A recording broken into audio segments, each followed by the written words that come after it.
दोस्तों, अभी तक आपने देखा था 3 एस्ट्रोनॉट्स मंगल ग्रह पर गए थे, मगर एक भयानक तूफान ने मंगल ग्रह पर तहलका मचा दिया था और उसी तूफान में बहादुर एस्ट्रोनॉट डॉक्टर विलियम अपनी टीम से बिछड़ गए थे।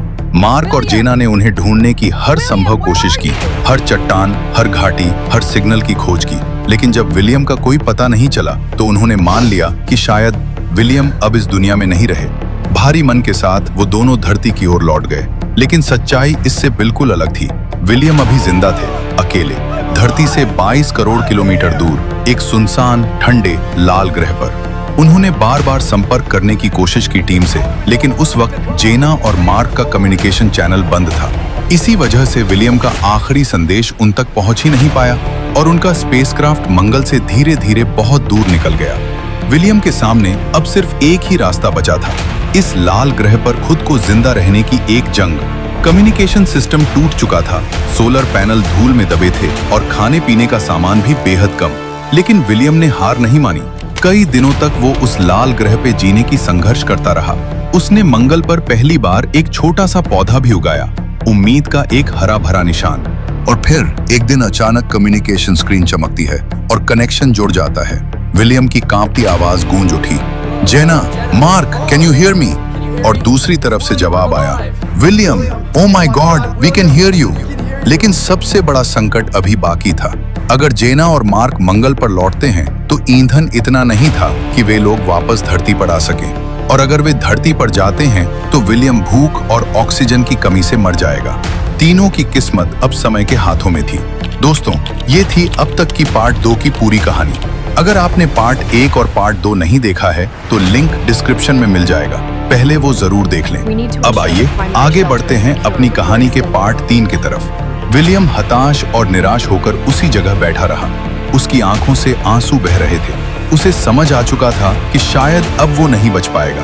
वो मन ही मन सोच रहा था कि अगर जेना और मार्क यहाँ वापस आए भी तो फिर वे दोनों दोबारा धरती तक नहीं पहुंच पाएंगे। वो धीरे से बोला, क्या मैं सिर्फ खुद को बचाने के लिए उन दोनों की जान को खतरे में डाल दूं? कांपते हाथों से उसने कम्युनिकेशन सिस्टम में एक आखिरी संदेश टाइप किया, जेना, मार्क, तुम लोग वापस धरती पर चले जाओ, मेरी वजह से अपनी जिंदगी जोखिम में मत डालो। संदेश भेजते समय उसके हाथ कांप रहे थे, लेकिन वो जानता था कि उसकी अपनी जान से ज्यादा उनका सुरक्षित धरती पर पहुंचना जरूरी है, क्योंकि इतने रिसर्च डाटा उनके पास था जो स्पेस रिसर्च में बहुत काम आने वाले थे। और फिर विलियम ने अपना कम्युनिकेशन सिस्टम ऑफ कर दिया। उधर जेना और मार्क अपने स्पेसक्राफ्ट में बैठे यूनिवर्सल स्पेस सेंटर के जवाब का इंतजार कर रहे थे कि अब उन्हें धरती पर लौटना है या नहीं। जेना के मन में पहले से ही एहसास हो रहा था कि शायद उन्हें दोबारा मंगल पर वापस नहीं भेजा जाएगा, क्योंकि इससे उनकी पूरी रिसर्च डेटा भी खतरे में पड़ जाता और वापसी का खतरा भी बेहद बड़ा था। कुछ देर बाद यूनिवर्सल स्पेस सेंटर से संदेश आया, आप दोनों अभी इंतजार करें, अगले आदेश तक कोई कदम न उठाएं। इस संदेश के बाद स्पेसक्राफ्ट के अंदर सन्नाटा सा फैल गया। जेना वहीं सीट पर बैठी बैठी घुट रही थी। उसकी सांसें भारी हो रही थीं, आंखें आंसुओं से भरती जा रही थीं। मार्क ने अपना सिर दोनों हाथों से पकड़ लिया। उसके मन में बस एक ही बात घूम रही थी, काश हम कुछ दिन और रुक जाते तो आज विलियम हमारे साथ होता। ये बातें उसे अंदर ही अंदर तोड़ रही थीं। जेना भी खुद को ही दोष दे रही थी। वो लगातार रो रही थी, अगर मैंने और तलाश की होती, अगर मैंने आखिरी सिग्नल चेक किया होता तो विलियम आज अकेला न छूटता। मार्क उसे समझाने की कोशिश कर रहा था, लेकिन वो खुद भी अंदर ही अंदर उसी दर्द से गुजर रहा था। उसके दिल में एक ही आवाज गूंज रही थी, हमारी एक गलती की वजह से हमारा होनहार साथी मंगल की वीरानी ग्रह पे फंस गया है। विलियम चुपचाप अपने शेल्टर के अंदर बैठा रहा। लाल धूल की हल्की परतें खिड़कियों पर जमा थीं और मशीनों की धीमी आवाज उस सन्नाटे को और भारी बना रही थी। उसने धीरे से अपनी डायरी खोली और कांपते हाथों से लिखा, मुझे नहीं पता मैं धरती पर वापस जा पाऊंगा या नहीं। इतनी उम्मीद मिल जाने के बाद भी अब लगता है कि मेरी आखिरी सांस यहीं इसी ग्रह पर गुजरेगी। मुझे मरने से डर नहीं लगता, बस अफसोस इतना है कि मैं अपनी आखिरी सांस अपनी धरती और अपनों के बीच लेना चाहता था। ये लिखते ही वो कुछ पल तक उस पन्ने को देखता रहा, जैसे उसके शब्दों में ही उसका पूरा दर्द छुपा हो। फिर उसने डायरी को अपने सीने से लगा लिया, मानो यही अब उसका आखिरी सहारा हो। थकान, अकेलापन और टूटे मन की वजह से वो वहीं उसी जगह धीरे धीरे सो गया। धरती पर यूनिवर्सल स्पेस सेंटर में एक उच्च स्तरीय इमरजेंसी मीटिंग बुलाई गई। दुनिया के बड़े बड़े वैज्ञानिक, मिशन डायरेक्टर और स्पेस स्ट्रैटेजिस्ट इस पर चर्चा कर रहे थे। 34 घंटे लगातार मीटिंग चलती रही। हर कोई एक ही सवाल पर अटका था, क्या विलियम को बचाया जा सकता है, और अगर हाँ तो बिना रिस्क के कैसे? जेना और मार्क स्पेसक्राफ्ट में बैठे बैठे यूनिवर्सल स्पेस सेंटर के जवाब का इंतजार कर रहे थे। समय मानो रुक सा गया था। दिल की धड़कनें तेज थीं। ऊपर तैरते तारों के बीच दोनों की नजरें बस स्क्रीन पर टिकी थीं। आखिरकार कई घंटों की चुप्पी के बाद यूनिवर्सल स्पेस सेंटर से फाइनल मैसेज आया, जेना, मार्क, आप दोनों मंगल ग्रह पर वापस जाएंगे। ये सुनते ही जेना और मार्क एकदम हैरान रह गए। उन्होंने एक दूसरे की तरफ देखा, जैसे यकीन ही न हो रहा हो कि उन्हें सच में वापसी की अनुमति मिल गई है। खुशी तो बेहिसाब थी, लेकिन उनके मन में एक सवाल भी घूम रहा था, आखिर ऐसा प्लान कैसे बनाया गया होगा जिससे उनकी जान को खतरा न हो? जेना ने तुरंत अपने मिशन हेड से पूछा, सर, आगे का प्लान क्या होगा? हम मंगल पहुंचेंगे कैसे? उधर से जवाब आया, हम एनटीपी भेजेंगे, यानी न्यूक्लियर थर्मल प्रोपल्शन तकनीक का उपयोग करेंगे। ये सुनते ही जेना और मार्क चौंक गए।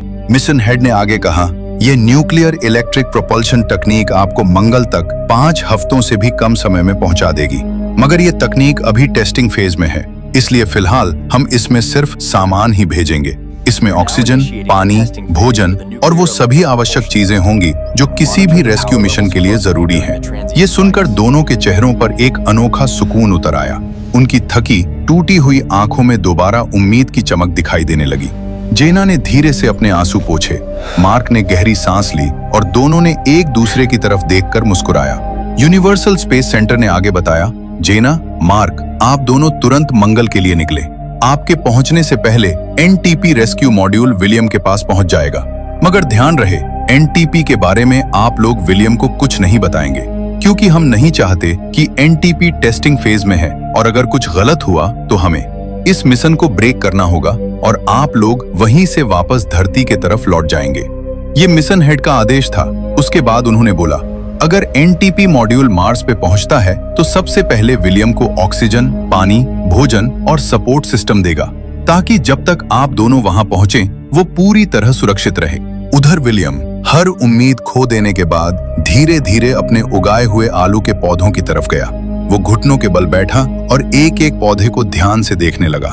उन्हीं हरे पत्तों में उसे अपने जिंदा होने की वजह मिलती थी, लेकिन उसका दिल जानता था कि अगर एक बार फिर कोई बड़ा तूफान आ गया तो उसकी कई दिनों की मेहनत कुछ ही पलों में मिट्टी में मिल जाएगी। और सबसे बड़ा डर ये था, इन पौधों को जिंदा रखने के लिए उसे काफी पानी चाहिए था, लेकिन उसके पास अब इतना पानी बिल्कुल नहीं बचा था। विलियम ने सोचा, क्यों न वो मंगल की सतह के और अंदर तक खुदाई करे, शायद उसे ऐसी मिट्टी मिल जाए जिससे पौधे जिंदा रह सकें। वो एक जगह चुनता है और फावड़े से खुदाई शुरू कर देता है। घंटों तक वो लाल मिट्टी को हटाता रहा, हर बार उम्मीद करता कि शायद नीचे कोई नमी, कोई अलग परत, कोई जीवन देने वाली मिट्टी मिल जाए। लेकिन जितना खोदता गया उतना ही केवल लाल धूल, सूखी मिट्टी और बंजर पत्थर निकलते गए। थक कर वो वहीं बैठ गया। उसकी सांसें तेज थीं, चेहरा धूल से भरा था और थकान का दर्द चेहरे पर साफ दिख रहा था। गुस्से और निराशा में वो मंगल के आसमान की तरफ देखते हुए चिल्लाया, मैं हार नहीं मानूंगा। कुछ देर शांत होकर वो जमीन पर बैठा रहा। फिर अचानक उसके मन में एक विचार आया।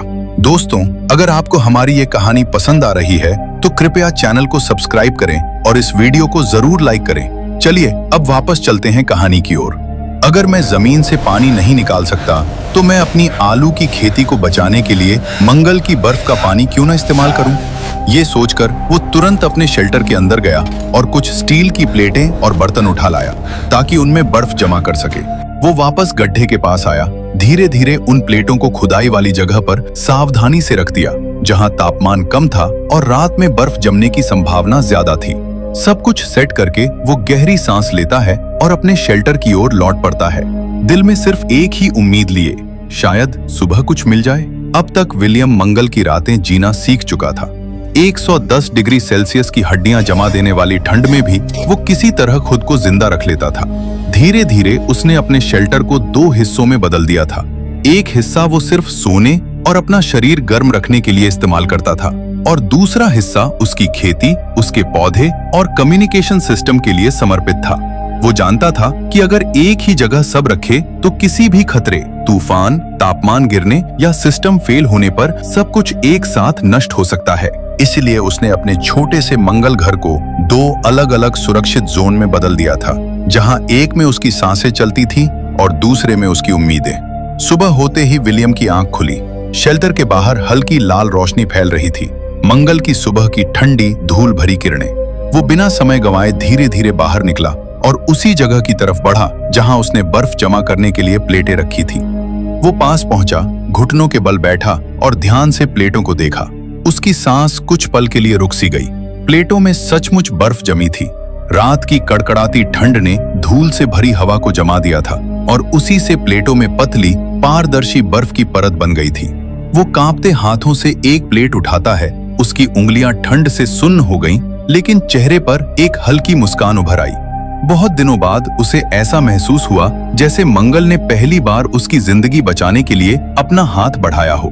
विलियम ने सावधानी से प्लेटों में जमी बर्फ उठाई और उसे अपने शेल्टर के उस हिस्से में ले गया जहां वो सोता था, ताकि वहां की गर्माहट में बर्फ जल्द पिघल सके। उसकी आंखों में एक छोटी सी उम्मीद चमक रही थी।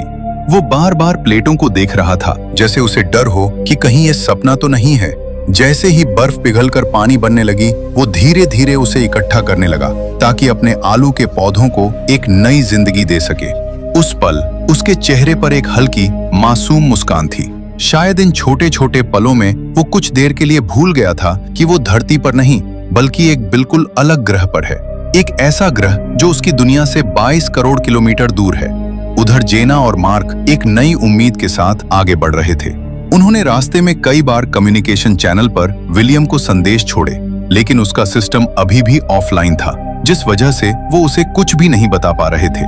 हर बार संदेश भेजने के बाद केबिन में एक भारी सन्नाटा छा जाता।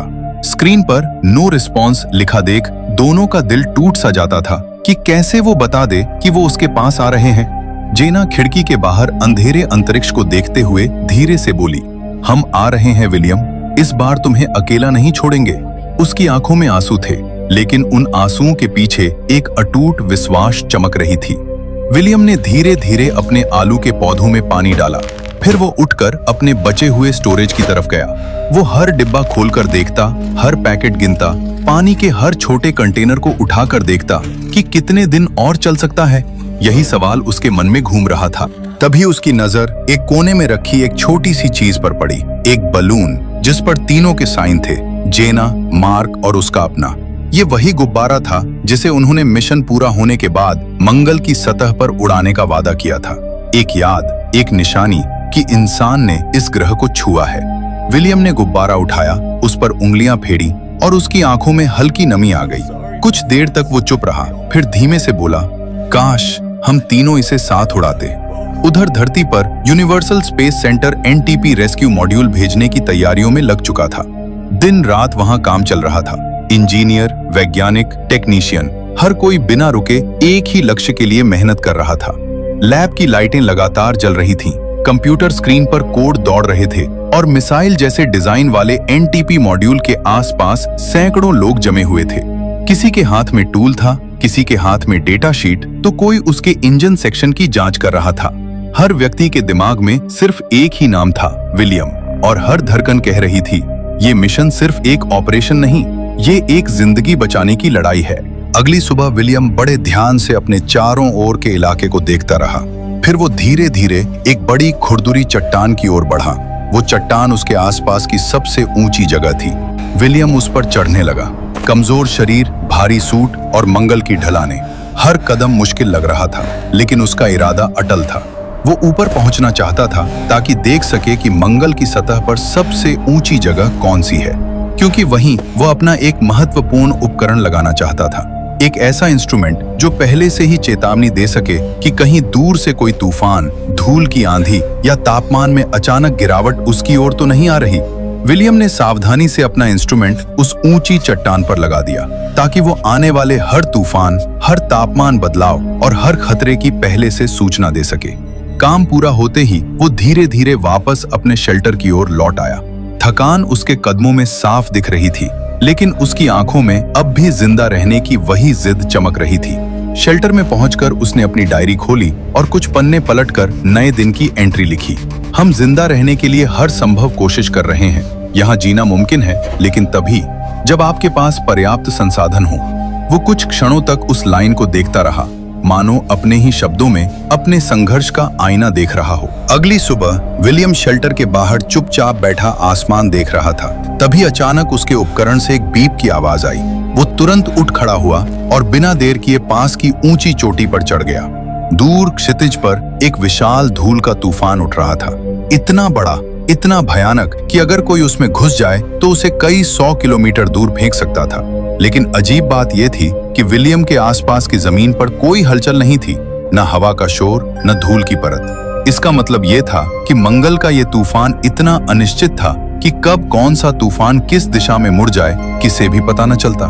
विलियम ने घबराए हुए स्वर में कहा, अगर मैंने ये इंस्ट्रूमेंट नहीं लगाया होता तो आज मुझे भी पता नहीं चलता कि कितना बड़ा खतरा मेरे आसपास है। डर, थकान और निराशा उसके चेहरे पर साफ दिख रही थी।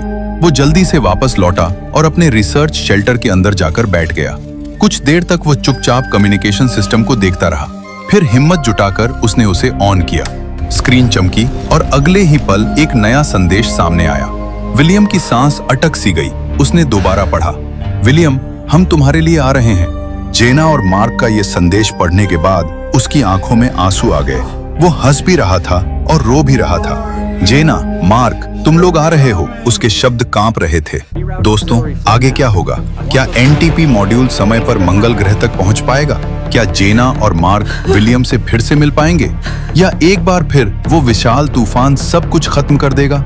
ये सब कुछ जानने के लिए आपको देखना होगा इसका पार्ट 4। अगर आप चाहते हैं कि हम जल्दी से इसका अगला पार्ट लेकर आएं, तो कमेंट बॉक्स में जरूर लिखें पार्ट 4, और स्टोरी कैसी लगी ये भी जरूर बताएं। और हाँ, चैनल को सब्सक्राइब करना बिल्कुल न भूलें। साथ ही बेल आइकन को भी ऑन कर लें, ताकि जैसे ही अगला पार्ट आए आप सबसे पहले उसे देख सकें। मिलते हैं जल्द एक नई उम्मीद और एक नए रोमांच के साथ।